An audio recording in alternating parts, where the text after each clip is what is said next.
We're going to take a look at chemical reactions and what the different parts of chemical reactions are and what is happening, what we can see or observe that might help us to know that it is in fact a chemical reaction and not a physical change. So remember that a chemical reaction is different than a physical change, right? A physical change means at the end, after things have changed in some way, that the compound or the element remains the same. It is not new or different. A chemical reaction actually requires that the substance that is made in the end is new or different than the substance that we started with. So we define a chemical reaction as a change of one or more substances into one or more new substances. So that could mean that we are putting things together and making a new substance, or we could start with one substance and we could break it apart into simpler substances. It's even possible that you can put two compounds together, or an element and a compound together, and that they can change each other. And we'll talk more specifically about those different kinds of changes later on. So how are we going to know that it's a chemical change and not a physical one? Well, there are always some signs that you could see or observe that would help you. And while they're not perfect, the more of them that you do observe, the more likely it is that we're looking at a chemical change versus a physical one. So, some signs. If a gas is formed, that could mean that we see bubbles in a liquid. It could mean that we smell something, that there's some kind of odor forming. Bubbles are usually a good sign that a change is taking place that is chemical. Any kind of energy change, whether that is a temperature change. Now keep in mind that these temperature changes would have to be spontaneous and as a part of a reaction, not because of something that you have caused.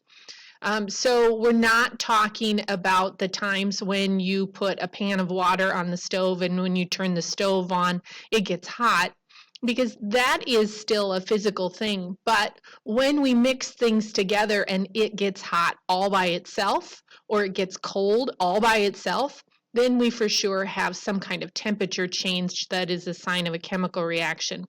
Other types of energy that might be produced, we could get sound. And we could get light.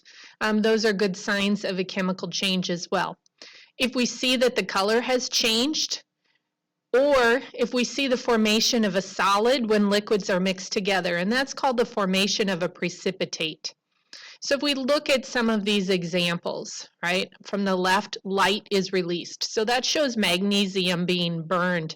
Magnesium burned gives off very bright white light. A temperature change that is very obviously the sign of a chemical reaction is some kind of fire. This happens to be a huge gas grill fire. The production of a gas in the middle here. These are probably like an Alka-Seltzer type of tablet. And when they are added to the water, they bubble and fizz. That is a chemical reaction taking place. Precipitate, I mentioned before, is when you put liquids together and a solid forms. So you can see that here on the fourth one over. When these mix together, we can see that there's kind of a cloudy yellow in there. If that were left to sit over time, then we would see that this heavy solid actually would sink to the bottom of whatever liquid this is. And then an example of a color change, and there are many examples of color change, would be adding this yellow and clear liquid together and ending up with a red that is being made. So that's another sign that a chemical reaction is taking place. When we think about a chemical reaction taking place, we usually break it up into two main parts. The things that are our starting materials, the stuff that is there at the beginning, those things are called the reactants. They will react together if it is a chemical reaction. So that's why they're called the reactants. When we write chemical reactions and we show them we're going to find that the reactants are like the start of a sentence. So they are found to the left of the arrow. The new things that are made when the reaction takes place, we call the products. Just like the things made in a factory, for example, at the end of the line are now called the products that we can sell.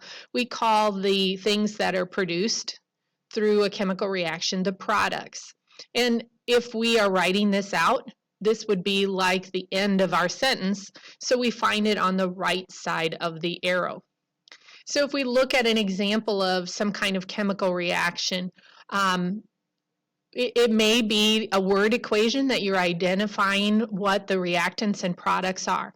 So for example, methane and oxygen produce carbon dioxide and water would be a word equation. And you could think about then, what are the things that are reacting together and what is being made? And the methane and the oxygen are reacting together, so we would call those the reactants. Carbon dioxide and water is produced or made, so we would call those the products. When chemical reactions take place, there's always energy involved. All reactions involve energy in some way. There is a reaction called an activation energy that is necessary for a chemical reaction to start. Sometimes that's a very small amount of energy. Sometimes that's a large amount of energy. But all reactions require some kind of energy to get started, and then in the end up making some energy as well. Initially, energy is needed to break the bonds of things. So if we are combining compounds, for example, there's energy that's necessary to break those bonds. What's interesting is that as things rearrange and form new things, energy then is produced when these new bonds are forming. And we can always compare how much energy is needed to get the reaction started with how much energy is formed when these new bonds are formed. And when you compare that, you can then determine if you have an endothermic or an exothermic reaction. An exothermic reaction is a reaction that requires less energy to break the bonds than is required to make the new ones, or is produced when making the new ones. And as a result, then, energy is released in the form of heat. So this would give us a temperature increase. So when you use a small amount of energy, like with a match, you can produce a larger amount of energy. So striking the match, you're inputting a little bit of energy to get the whole thing started, but the burning of the match gives off quite a bit of energy, so it is exothermic. We're getting more energy out than what we put in. The reverse is called an endothermic reaction. This reaction actually requires a lot more energy to break bonds than is produced when making the new ones. These are the types of reactions in which there basically has to be a constant input of energy to keep the reaction going. And we will usually see that the temperature decreases in an endothermic reaction as it absorbs energy from its surroundings. If you mix together things that are doing an endothermic reaction and you put your hands on the container, it will feel cold to your hands because it is literally robbing your hands of energy when you touch it. So let's see if we can figure out from these examples which ones represent exothermic and which ones represent endothermic. So a bonfire clearly is an exothermic reaction, right? A small amount of energy in the form of probably a match gets this started, and then we get a lot of energy in the form of heat and light given off, so definitely exothermic.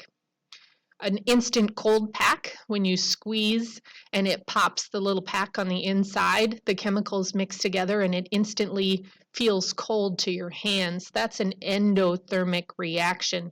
It is continuing to absorb heat from its surroundings, so it's taking in energy and feels cold. Endothermic. The opposite, of course, is the instant heat pack, Once you pop that one, the chemicals mix and it immediately starts to feel warm. So that increase in temperature is a sign of an exothermic reaction. Did you know that if you put baking soda and water together, baking soda and vinegar, excuse me, together, not only do you get kind of cool bubbles, but you also will get a temperature change. This one happens to be a decrease in temperature. So baking soda and vinegar's reaction is actually an endothermic reaction. Through all of this, not only is energy conserved, the law of conservation of energy tells us that all of the energy that was there before is still there after. It's just maybe reformed into a different type. But also there is the law of conservation of mass that is happening here. Remember, the law of conservation of mass says that that matter cannot be created or destroyed. All that's happening in a chemical reaction is the atoms are being rearranged. So all of the atoms are there at the beginning of the reaction, and they're still there at the end of the reaction. The only thing that has happened is they're in new groups. So they're not destroyed or created, they're only rearranged. And this is the reason that in the next unit, or in the next section of this unit, we're going to show balanced chemical equations to prove that the atoms are still there, they haven't gone anywhere, they are just in new groups.